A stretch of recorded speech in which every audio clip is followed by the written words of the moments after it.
नाज़रीन, अवामी न्यूज़ में खबरन जो सिलसिलो जारी है। इन वक्त असीं तव्हांखे कपरो में खबर ॾींदा हलूं त कपरो जे वलीद कॉलोनी में बरसातन तबाही मचाए छॾी है। पानी बीहण जे करे ॿोॾ मुतासिरनि जा घर किरी पिया आहिनि। मुसलसल पानी जे करे मच्छरनि जो आज़ार वधी वियो, जॾहिं त मच्छरनि जे करे मुख़्तलिफ़ बीमारियुनि मुंहुं कढियो। चूंडियल नुमाइंदनि समेत कंहिं बि ऑफिसर सार न लधी। इन हवाले खां वधीक तफ़सील ॿुधाए रहियो हरीश केबीसी पंहिंजी रिपोर्ट में। जी नाज़रीन, इन वक्त आऊं मौजूद आहियां खिपरे लॻ वलीद कॉलोनी में, जिते भील बिरादरी पारां आहे उहो जेको बरसात सबबु उहे ॿुॾी विया आहिनि, हुननि जा घर हिते आहिनि पानी जे हेठि अची विया आहिनि ऐं इहे अॼु एहतिजाज करे रहिया आहिनि। अचो हिननि सां ॻाल्हायूं था त हिननि जो छा चवणु।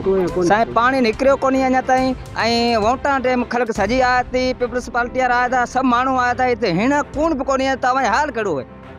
ऐं उहा खां सवाइ बिजी इमदादी ॿिए पासे हले पई, साजिया मरी वियो, अॼु ॾींहुं ताईं आई को आहे। हींअर वोटर को बि उहो टाइम वोट ॾियण लाइ तयारु आहे, हिन जोड़ण लाइ बि तयारु कोन्हे।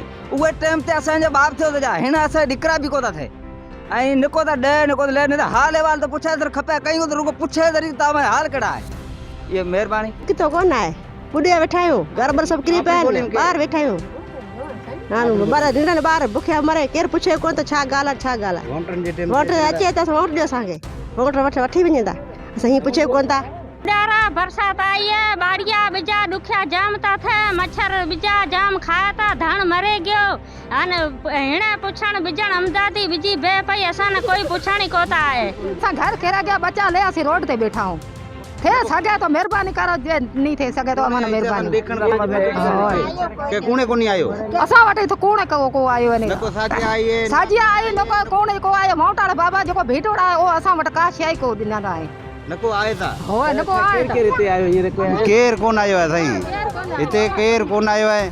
असां वटि ॿुॾी विया आहियूं, बच्चा ले रोड ते बैठा, बच्चा ले रोड ते वेठा आहियूं।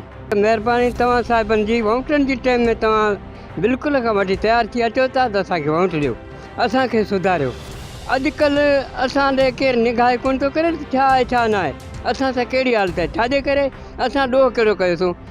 वोटनि जी टाइम में सभु को असांखे साईं बाबा असांखे ॾियो, सभु को चयो बाबा हिन खे सुधारियो, असां छा हिन खे सुधारियो, असां फलाणे खे सुधारियो, पर असांजो केरु नालो थो अचे न, असां केरु त ॿुधाए भली हीअ अवां सां त कहिड़ी हालत आहे।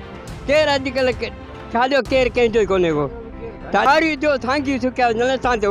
तव्हां हिन वलीद कॉलोनी ॿोॾ मुतासिर जो ॻाल्हियूं ॿुधियूं। हिननि जो इहो चवणु आहे त असांजे चौधारी पाणी बीठल आहे, इंतिज़ामिया आहे या असांजा चूंडियल तक जा जेके MN MP आहे उहे बराए महिरबानी असांजो पाणी कढाए ॾियनि त जीअं असांजा रस्ता खुली वञनि ऐं मच्छरनि जो आज़ार घटि थी वञे। कैमरामैन गुलाम शबीर सां गॾु हरीश KBC अवामी न्यूज़ खिपरो।